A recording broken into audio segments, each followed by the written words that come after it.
So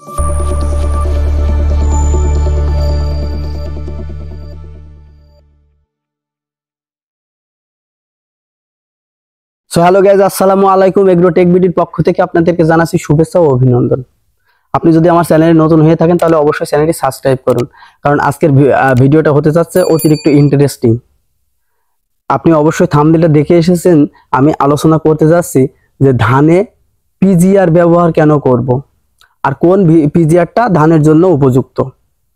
তো আসুন সেই আলোচনায় যাওয়া যাক। আপনাদের সাথে আছি আমি মোহাম্মদ রকি।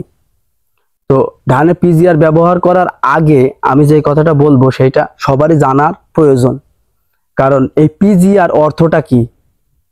মূল বিষয় হচ্ছে পিজিআর অর্থ কি।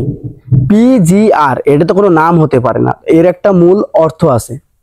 তো পিতে প্লান্ট, প্লান্ট মানে গাছ, এবং জিতে গ্রোথ, গ্রোথ মানে দেহ শরীর, আপনি যেটাই বোঝান স্বাস্থ্য। তাহলে প্লান্টে গাছ আর গ্রোথে, জিতে গ্রোথ, গ্রোথ মানে শরীর, গাছের শরীর। আর আরতে হচ্ছে রেগুলেটর। তো রেগুলেটর মানে নিয়ন্ত্রণকারী। আপনারা অবশ্যই প্রত্যেকটা বিল্ডিং এ ফ্যান আছে, ফ্যানের রেগুলেটর আছে, ওইটাতে ভলিউম কমাই বাড়াই। তো এই রেগুলেটর মানে হচ্ছে নিয়ন্ত্রণকারী, তো গাছের স্বাস্থ্য নিয়ন্ত্রণকারী। তো এইটা, এই পিজিআর আমরা আমাদের ধানের জমিতে কখন ব্যবহার করব। আমরা যে কোনো সময় ব্যবহার করতে পারি না, তাতে ফলাফল ভালো আসবে না। আমরা যদি গাছের চারাকালীন অবস্থায় পিজিআরটা ব্যবহার করি তাহলে অবশ্যই গাছটা অনেক সতেজ হয়ে যাবে, ফলে পরে শীষটা ভালো হবে না। তো শীষটা যদি আমাদের সুন্দর করতে হয় তাহলে ব্যবহার করতে হবে অবশ্যই কাস্থর অবস্থায়। শীষ বের হয়ে গেছে ওই মুহূর্তে যদি আমরা ব্যবহার করি তখনও ভালো একটা ফলাফল পাবো না। ভালো ফলাফল পেতে হলে আমাদেরকে কাস্থর অবস্থায় ব্যবহার করতে হবে।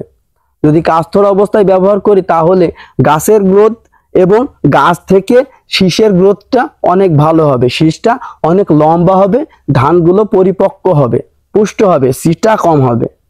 ধানের সিটা যদি মনে করেন যে সার পর্যাপ্ত পরিমাণ আগে থেকে ধানের ট্রিটমেন্টটা সুন্দরভাবে দেওয়া হয় এবং কোনো রকমের মাজরা, বিএলবি, ব্লাস্ট এগুলো না লাগে, তাহলে প্রত্যেকটা ধানই পরিপক্ক হবে।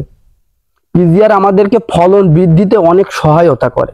আমাদের ধানের বলেন যে কোনো জিনিসের ফলন বৃদ্ধিতে সহায়তা করে পিজিআর। তো এই পিজিআর আমাদের ধানের জন্য অতিরিক্ত গুরুত্বপূর্ণ বলে আমরা মনে করি। তো এটা ব্যবহার করতে হবে আমাদের ধানের কাস্থর অবস্থায়। কাস্থর অবস্থায় ব্যবহার করব, কতটুকুন ব্যবহার করব সেই বিষয়টা পরে জানাই। আগে জানাই কোনটা ব্যবহার করব। তো আমরা বিভিন্ন কোম্পানির বিভিন্ন পিজিআর পাবো। যেমন ধরেন আপনি যদি জানতে চান তাহলে যে লিটোসিন আছে, তারপরে আছে আপনার হচ্ছে ফ্লোরা, তারপরে পাবেন আপনি মিরাকুলান, আবারও পাবেন আপনি সাদিক বৃষ্টি। এরকম যতগুলো কোম্পানি আছে ঠিক ততগুলো পিজিআর আপনি পেয়ে যাবেন। তো আমার জানা মতে বাংলাদেশে এবং ইন্ডিয়ায় দুই রাষ্ট্রেই, আমাদের দুইটি দেশেই ধান চাষ ব্যাপক পরিমাণ হয়, এবং এই দুইটি রাষ্ট্রেই আমরা পেয়ে যাব সিনজেন্টার কাল্টার, সিনজেন্টা কোম্পানির কাল্টার। এর টেকনিক্যালটা হচ্ছে পেক্লোবুট্রাজল। এই পেক্লোবুট্রাজল আপনি যদি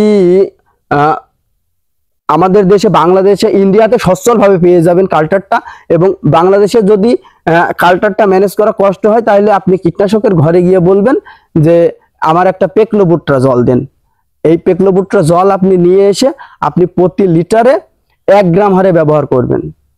কিন্তু বারবার বলছি, এটা মনে রাখতে হবে, এটা ব্যবহারের নিয়ম কাস্থর অবস্থায়। আপনি লিটারে 1 গ্রাম হারে ব্যবহার করে অবশ্যই ফলাফলটা দেখতে পারবেন।